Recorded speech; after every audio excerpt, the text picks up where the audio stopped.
Hey guys, it's Alex with Hammond Watch, here today with a pretty fun close look and run through of one of the new Seiko 5 Sport models. It's the SBSA011, so it's the green dial version, but not the one with the rose tone hands. I'm not the biggest fan of that particular color combo, and honestly I'd always kind of wanted a green SKX.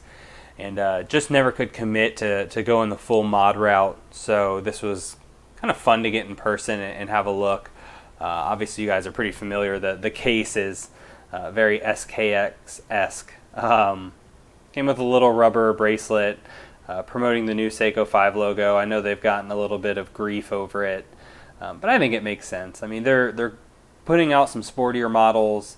They needed to update the logo. The old one looks fine, especially on the traditional style of watches, but I think the new logo really fits what they're putting out.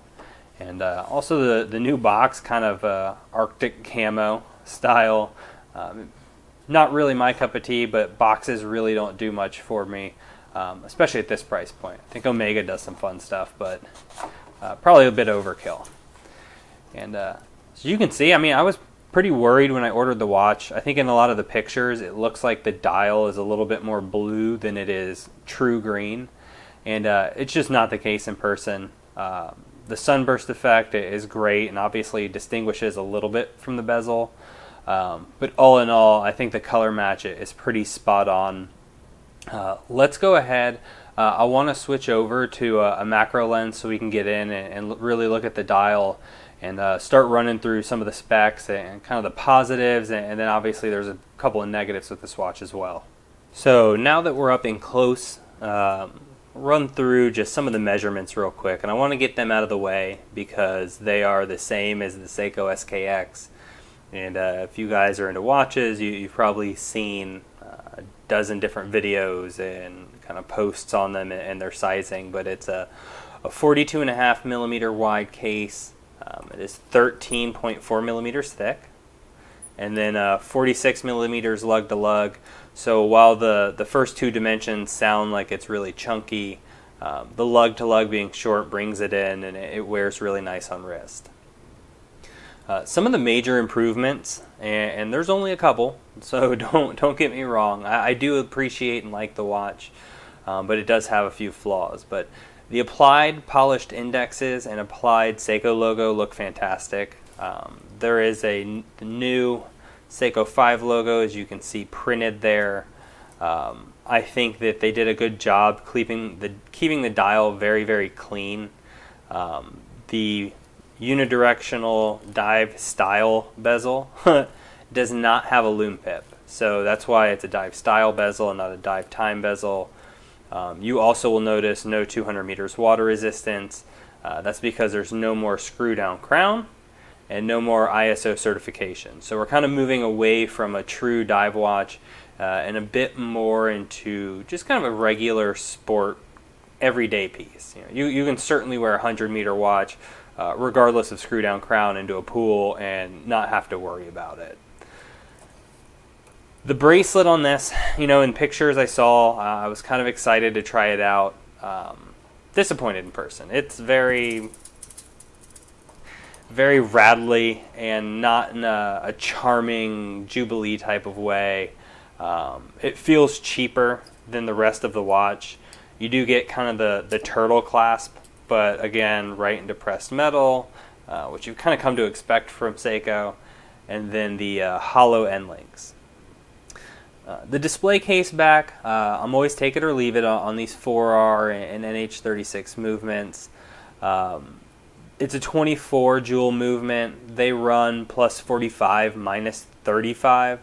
I haven't put this on a time grapher yet. I probably won't. We'll just wear it for a few days, and if it's not running quite right, maybe I'll do a video showing you guys how to regulate it.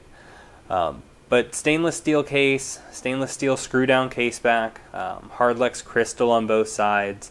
You're looking at a 41-hour power reserve. As I mentioned earlier, I'm a huge fan of this dial color along with the bezel. It does scratch a nice itch for me. It is very underwhelming. You know, kind of giving up the screw down crown, especially with the uptick in price. I bought this for just under $400. I think it was $398 shipped. You know, which kind of brings me to a point and why this watch really exists and what the true replacement for the SKX was. So if you think about it from Seiko's perspective, the SKX was in production for over 20 years, wildly successful and popular, but it's probably eating away at the lower end of your sports watch models. You want to diversify that a little bit, and they probably recognize that truly it's underpriced. I think that if they raised the price, there would be the same outrage as if they changed it. So instead of changing a classic, you know, put it in the safe for a little while. I'm sure in 15, 20 years, Seiko will do a limited edition of the SKX, and it'll have a 6R or whatever movement they're using at that time, and sapphire and all the goodies we always wanted on the watch in the first place. But I think they addressed both collectors of the SKX very well. For the price-conscious professional diver, the turtles are great. I think the turtle is more comfortable than the SKX. Its width makes it a little less top-heavy, but if you don't love it, there's obviously a mini turtle route you can go as well. Although I'm not necessarily the biggest fan of that one's design. And then the other half are your guys that like to get these Seiko SKXs and mod them and customize them and make them the way they want. And hear me out. I understand when those are getting modded, they are modding starting as professional dive, 200-meter watches. And while they're built for that, when you're buying from a mod guy or a company that's producing modded SKXs, I have seen very, very, very few that pressure test above 100 meters.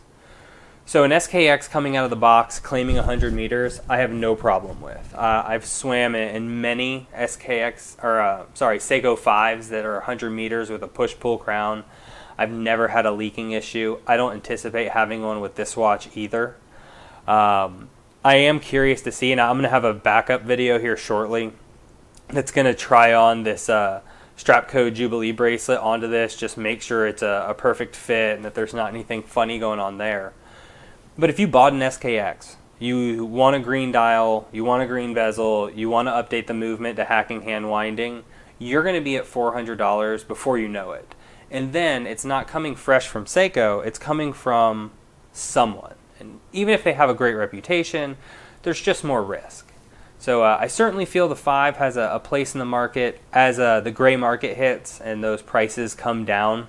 I think it's going to end up being a smash hit. If you guys have enjoyed the content, I'm going to have a subscribe button pop up right here, and then I'll have a couple of videos over there. Have a look at some of the other content. Subscribe.